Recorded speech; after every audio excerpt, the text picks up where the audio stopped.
Hello, my name is Franco Davies. I am a graduate of the University of Malta. I did the Masters in Hospitallary Studies course a couple of years ago. I'm a member of the Malta University Historical Society, who kindly asked me to provide this online lecture. And I'm a member of the Malta Historical Fencing Association. Basically, we are a volunteer organization dedicated to the study of historical European martial arts. I practice historical fencing, and particular interest to our group and myself on a personal level is the fight systems of the Knights of Malta. Today I will be delivering a very short presentation on what my dissertation was about, and that's basically a practical study of the combat training of the Knights. In this lecture, it's going to be about what a particular knight, Fra Sabba de Castiglione, wrote in his book, Ricordi, published in 1546. And it was a bestseller at the time, especially for knights, since it was practically a manual on how to live as a good member of the order. So basically, before we start, you should keep in mind that, okay, we're going to talk about the 16th century.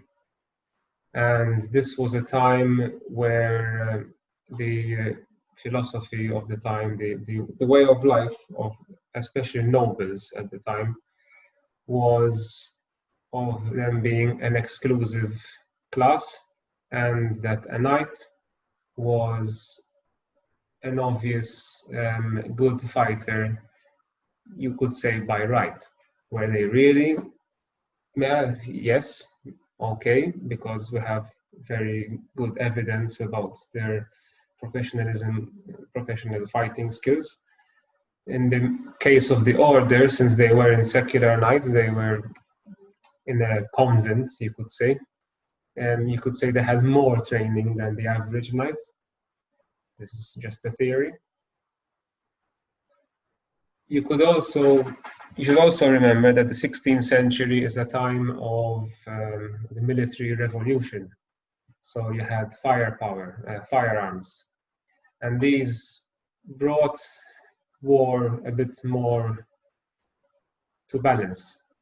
Class wasn't that much important anymore, because you could train a commoner to shoot a musket as easily as you could train a knight, and basically the glory of knights fighting started diminishing. But you could see that the art militaire, the exclusivity of knights in combat and nobility, it still persisted. And in the Great Siege of Malta, 1565, a couple of years after Castiglione, this was still very obvious, even though it was a very cannon and musket arquebus in that time. To be more exact, there was a lot of firearms in the Great Siege. So you could see here a scene from D'Aleccio, painted beautiful frescoes and prints of the siege. So you could see a variety of fighting techniques. So you've got cannons near the windmills up here. You got knights right below the windmills. You could see the three particular knights encompassing everything. That's a knight firing an arquebus, a knight hand to hand with a dagger, another one with a sword, so sword and shield, and etc. You have lots of descriptions of the siege, obviously, glorifying the knights being victorious, such as Fra de Guaras and Captain de Miranda being too injured to stand in the last days of the siege of Fort St. Elmo, but having their two-handed swords by their sides ready to face their death. So you've got two-handed swords being thrown in the description. Giacomo Bosio, the historian, mentions these episodes. He mentions Captain de Miranda and a group of soldiers resisting an attack of St. Elmo using two-handed swords, spadoni, the two-handed sword. So, okay, I mean, you had swords, cutting weapons, being used alongside firearms. Let's go back into the lifestyle, the philosophy of a knight at the time. We've got a distant cousin of Fra Sabba de Castiglione, who is the Knight of Malta, not to be confused by Baldassare Castiglione, who wasn't the Knight of Malta, but he wrote Il Cortigiano in 1528. This was a bestseller, and translated it's the book of the courtier. And cut a long story short, this was also a manual on how to be a perfect member of a court. It is, you could say, the modern version of the medieval knight. Now, the culture of arms persisted at this time, and you can see the quote here, that Baldassare is saying that, and so I would have him well built and shapely of limb, and would have him show strength and lightness and suppleness, and know all bodily exercises that befit a man of war. Whereof I think the first should be to handle every sort of weapon well on foot and on horse. This is an interesting comment, because he is describing the courtier as a man of war. So the usefulness of a noble courtier in the court of a king was to be useful on the battlefield. And you could see physical fitness, readiness for combat, but very interestingly on being flexible, on using any kind of weapon. You've got Fra Sabba de Castiglione here, a few years later, in 1554, a battle-hardened knight, very traditional. He was a humanist, and surviving the siege of Rhodes, he was very, very religious and traditional. He also says that you enjoy to handle every manner of weapons, so that when needed, you would know how to use all those weapons, which not by choice, but by fate will be at hand. So let's go into his publication, I Ricordi, translated Memories, published in 1554, ironically the year of his death. It was published 25 times after that, and so it became a bestseller, at least among the order, you could say. It's, as I said, a manual for the ideal religious knight. Among the 133 short chapters he writes on how a knight should live, you have everything on how to handle money, how to behave around women, how to respect elders and women and people of higher ranks, how to offer charity, how to dress. But the two which obviously I have interest in, and the group I am a member in, is on the art of war. So there's two chapters which I will be showing you. What needs to be clear is, like you could see in von Wallhausen's manual here, which was 1600s, is that we're talking about battlefield martial arts. We're not talking about civilian or dueling. This is a fighting style which necessitated flexibility. This is the typical image which can show you that one has to use whatever is at hand. Very different than the civilian, dueling scene, which would have rules. War would not have rules. So this illustrates what Baldassare and Fra Sabba Castiglione I just quoted in the previous slides. So Fra Sabba Castiglione, one of the chapters states that you have to train every day. So the knights had to be superior on the battlefield. They had a certain reputation which they wanted to keep, and they were also in danger all the time because they were on the border of Europe, facing North Africa and the Ottoman Empire, and they were pretty active with their corsairing and military operations. So you could say that they were quite effective as a fighting force. And they were very strict. From the research I made, that they had strict laws on physical training and martial training. So Frasabba says, I encourage you every morning after having heard Mass and said the office, which you are obliged to do, to exercise with weapons. This, for me, is perfect. It's the Knights Hospitaller in a sentence. They are a religious military order. You have it in one sentence. So, Ricordo 39, regarding the militia. This section notes that the basic knowledge is needed in the parts marked in red. So I'm going to read this out even though it is out there. So, since our militia is rather maritime and naval than land-bound, they lived on an island in Malta, and their activity was now on ships, corsairing. It seems to me to be quite the way even necessary to know how to swim well. It's like quite obvious. And if not with other weapons, at least with the sword and shield, and to have knowledge and practice of the navigation of map and compass, so that if you find yourself at sea without the help of sailors, you would know where to go. So basically, you've got this noble knight, comes from landlocked country in Europe and ends up on this island in Malta and ends up on a ship. If they don't know how to swim, they're pretty useless, and it's at the end of their career.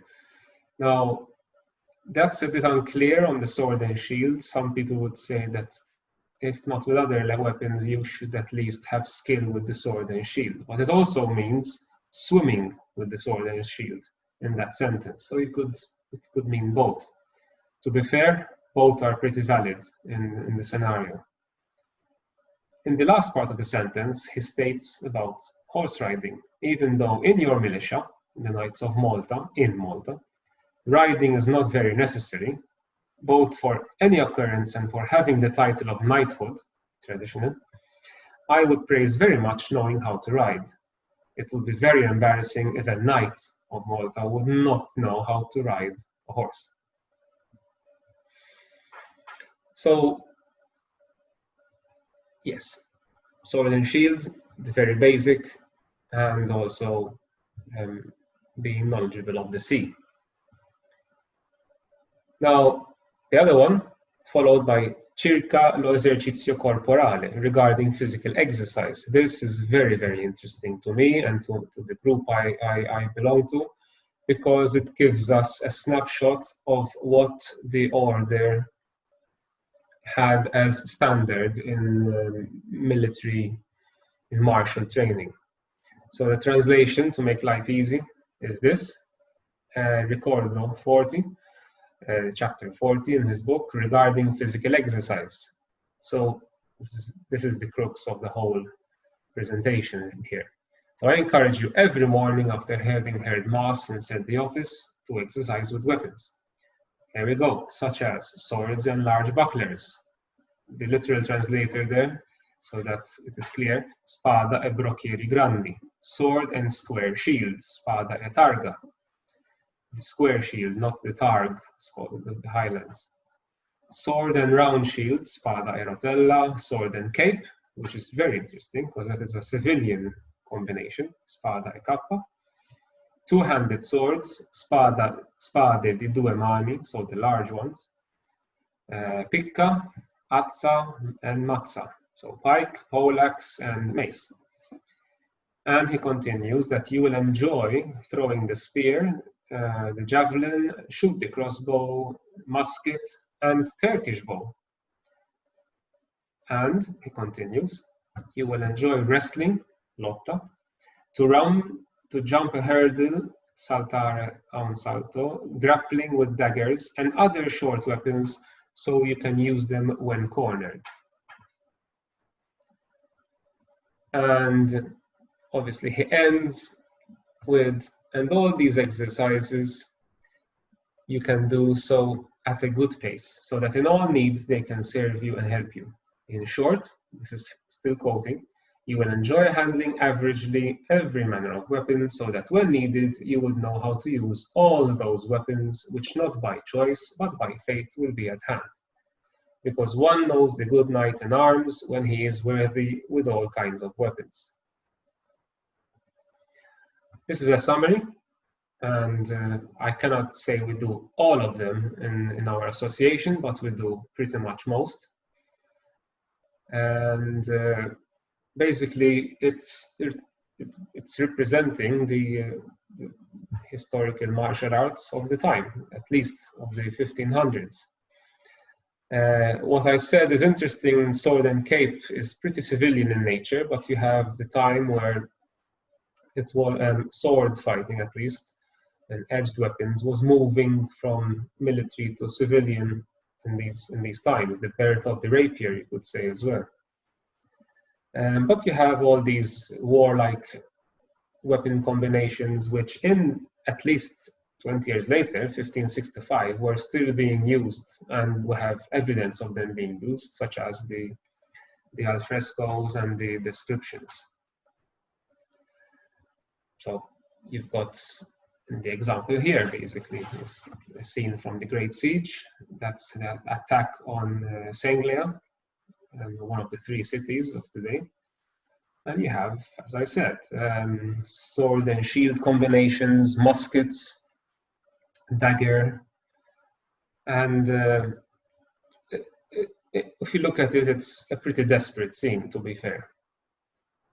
And that's something I would like to take a little pause on, because through our modern media and through what we practice in historical fencing, we tend to forget that war is not fun.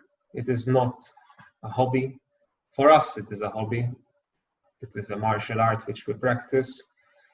But for these people, I'm sure it wasn't fun for them to go out to war.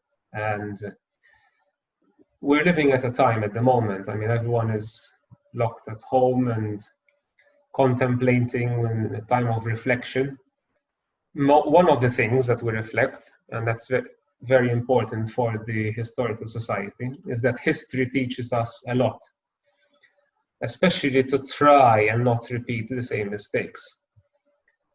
And war, in my opinion, and I'm sure many agree, in any form, is always a mistake, and violence is never a good solution. It is a necessary evil, and at those times they had to be prepared for it, because it was the manner of life. But when you experience it firsthand, I can imagine this is not what we do. We do it for fun. We practice, we fence. Historians study about all these romanticized battles, but the real life is quite different. So moving on.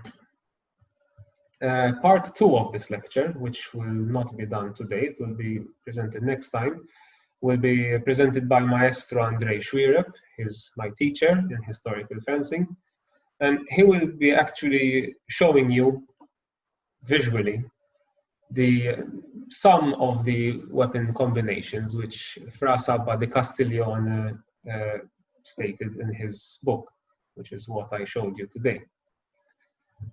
And that will be next time. And that's it. Before I go, if this subject has interested you, you could obviously visit our website and join whenever physically possible. And maybe keep an eye out on my upcoming book, which will be titled Swords of the Religion. It is going to be published hopefully this year. I will be discussing all my findings on this military training of the knights and looking at the sword of a knight also in the symbolic form.